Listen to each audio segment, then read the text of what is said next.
आप देख रहे हैं इन डार्क स्टोरीज चैनल पर। तो चलिए बढ़ते हैं आज की कहानी की ओर। मित्रों, मेरा नाम राजेंद्र यादव है और मैं उत्तर प्रदेश का रहने वाला हूँ। मैं आज आपको अपनी आप बीती सुनाना चाहता हूँ।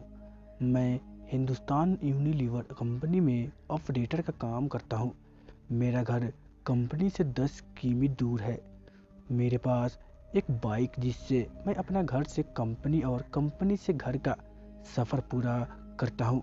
एक दिन ऑफिस से घर जा रहा था तो रास्ते में मुझे मेरे कॉलेज, जिसमें मैंने अपनी ग्रेजुएशन पूरी की थी, के बाहर एक लड़की दिखाई दी जो मुझे देखकर मुस्कुरा रही थी। मैंने उसे टालते हुए मैं घर की ओर निकल पड़ा। दूसरे दिन फिर वही लड़की मुझे उसी जगह पर दिखाई दी। वो भी मुस्कुरा रही थी और मैं भी मुस्कुराता हुआ निकल पड़ा। मुझे उसकी प्यारी से मुस्कान से प्यार हो गया था, लेकिन कभी रुकने की कोशिश नहीं की। वो लड़की कई दिनों तक मुझे देखी और एक दिन वो मुझे वहाँ नहीं दिखाई दी।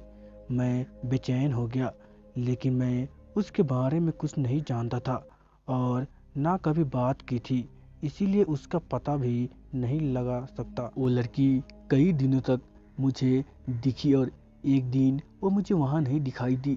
मैं बेचैन हो गया, लेकिन मैं उसके बारे में कुछ नहीं जानता था और ना कभी बात की थी, इसीलिए उसका पता भी नहीं लगा सकता था।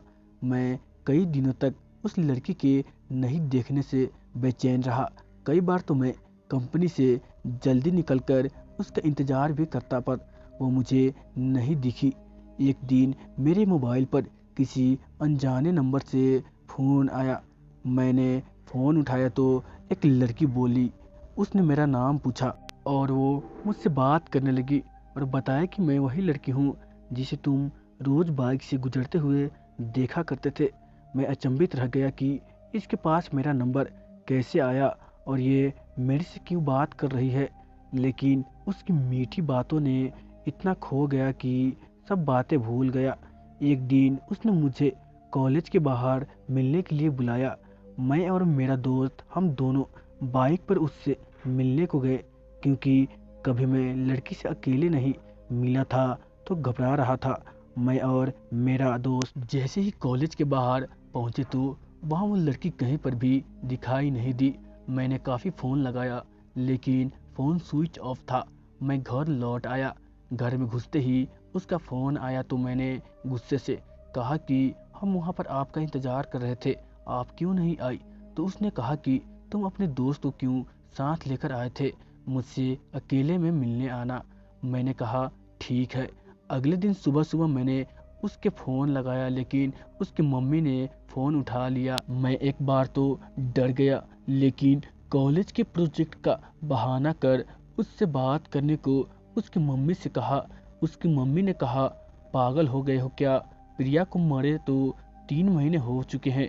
मैं हक्का बक्का रह गया और मेरे हाथ से मोबाइल छूट गया और मैं बुरी तरह कांपने लगा।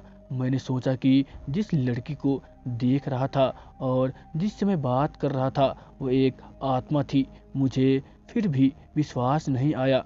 मैंने अगले दिन फिर प्रिया की मम्मी के फ़ोन लगाकर सारी घटना सुनाई तो उन्होंने कहा, मेरी बात पर यकीन ना हो तो मेरे घर आकर देख लो।